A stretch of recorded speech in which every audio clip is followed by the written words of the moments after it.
Okay, study guide problem number 1. What is the definition of chemical equilibrium?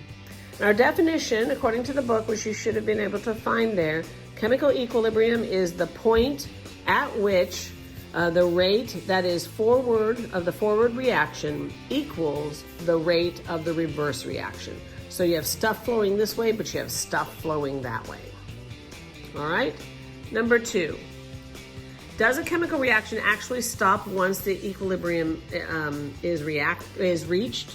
And our answer is no. According to the book, reactions never stop, even after equilibrium. Stuff a little bit always goes this way, and then a little bit always comes back. So once it's released, the concentrations don't change. They reach a static state, but there is always a little bit of stuff moving forward and a little bit stuff reversing or reverse reacting.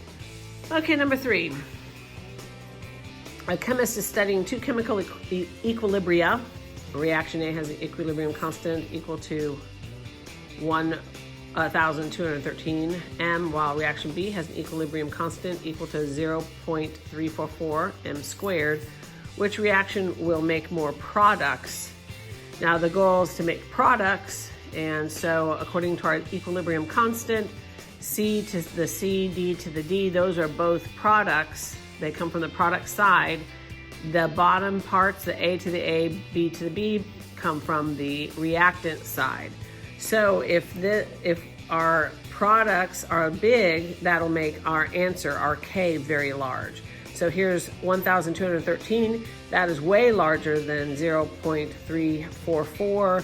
So reaction A has a larger number, which means more products, because the products are on top when we do our math. Number 4, after taking a cursory glance through a chemistry book, a student says that sometimes chemical reaction is written with a single arrow, and sometimes it's written with a double arrow. The student says that this means some chemical reactions are equilibrium reactions and some are not. What is wrong with the student's statement? Well, it's untrue, because every reaction problem, according to our book, every reaction problem is an equilibrium problem. Every reaction goes into equilibrium. It's just that some reactions are so weighted that it would seem like there is no reverse reaction. So it's just, some are so large, they're so weighted to the one side that it doesn't seem like there's anything happening going backwards, but there always is. All right, number 5. Why do we ignore solids in the equilibrium constant and when using Le Chatelier's principle? Because both of these, Le Chatelier's and the equilibrium constant, depends on concentration, the amount of that, the concentration that can change, that can get larger or smaller. But in a solid, the concentration doesn't change. If you have a solid, you have as much as you're ever going to get, and you will never have less than that unless you change the mass. The mass is different than the concentration. So if you have a solid or a liquid, you're going to have whatever you have. It's the same amount. You can't change it without changing the mass.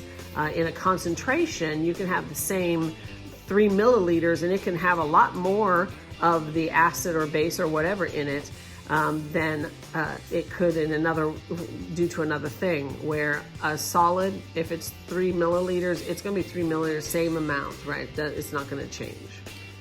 Number 6, why are acid ionization reactions important in chemistry? Well, they determine the strength of the acid.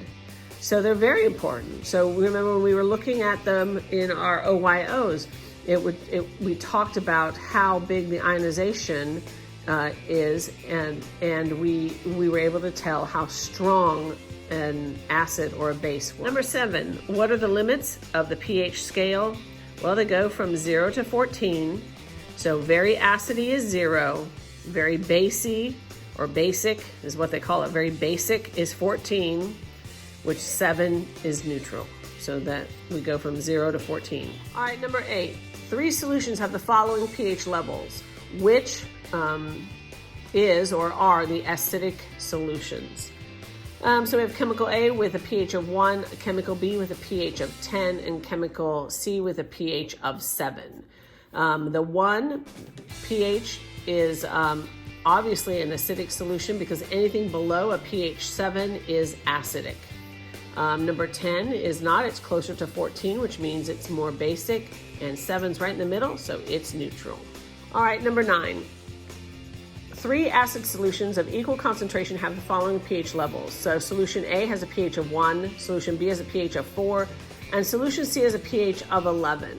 And the question is, which solution is made with the acid that has the lowest ionization constant?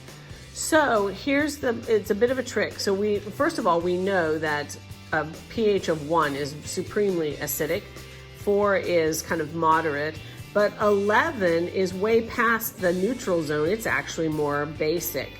However, the lowest ionization constant for acid means that the highest pH is the lowest acid, right? Quote unquote acid. I mean, it's really not an acid, but it has the lowest potential acid.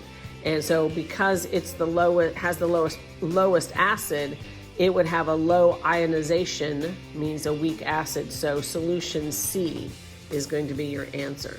Now, if I was dealing with just strictly acids, I would say that your solution B is going to be your answer, but they said solution C. Solution C, even though it's in the basic range, it will have your low acidic ionization, which tells us it has the higher the pH, the lower the acid.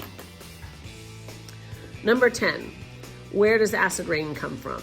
Now, we kind of know that all rain is naturally acidic, so we have a little bit of acid in the rain regardless. But according to our book, that the chemical reactions of pollutants combine with water. So the reaction happens with water in the air, and they form acid or acid rain.